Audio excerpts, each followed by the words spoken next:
In this lesson, we will talk about how to make your work stand out by developing a style that is recognisably you.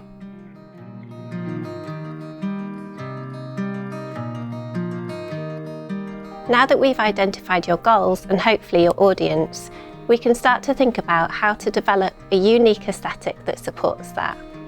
You may already find that you're drawn to the same colours or compositions over and over. For example, I love blue. I seem to find it wherever I go. Maybe you're already doing the same thing, or you might still be looking for your style. Even if you've already started to develop an aesthetic, I think it's really helpful to look back on your body of work as a whole.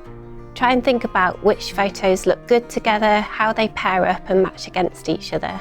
Perhaps if you weed out a couple of photos that aren't as strong, then your portfolio starts to look more unified. This is how we can start to make our choices more intentional and conscious.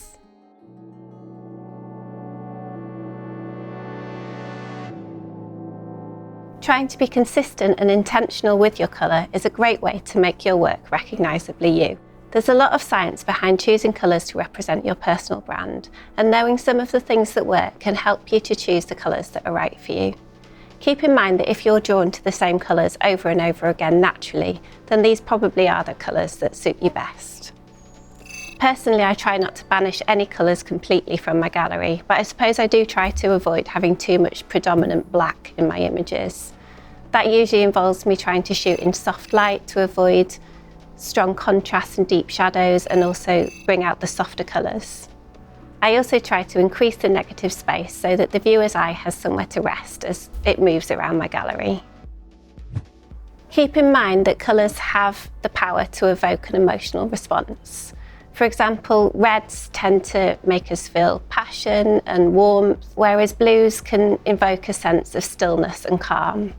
So when you look at your body of work or are out shooting, ask yourself what you feel when you look at this scene or this photo, and does that align with what you're trying to convey?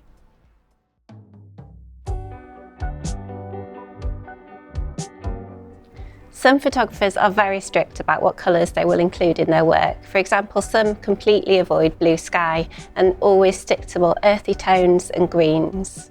One well-used colourway in photography is orange and teal. These colours are opposite each other on the colour wheel and are known as complementary colours. This is perhaps one of the best known colour theories in photography. This creates a great contrast in your photography and has the added bonus of looking after the skin tones and making your subject pop from the background.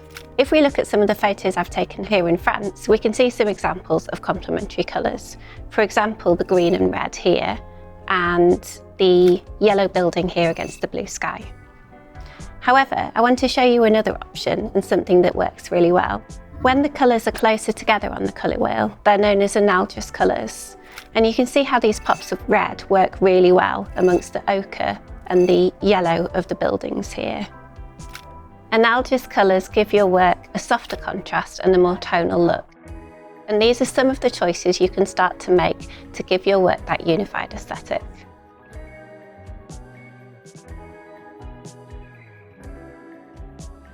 As you develop your aesthetic, think about what resonates with you and the audience you're trying to attract. Above all, authenticity is crucial, and your audience will know if you're really passionate about what you're sharing or if you're trying to fit into a mould. So never lose sight of your unique voice in photography.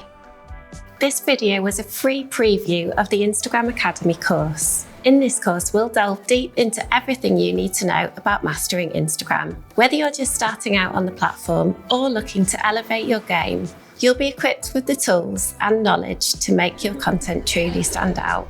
I will guide you through building a compelling profile, crafting engaging captions, and of course, showcasing your unique style to attract your ideal audience. If you're keen to elevate your presence on Instagram and truly shine, please explore the full version of my Instagram Academy course. You'll find the link in the description right next to this video.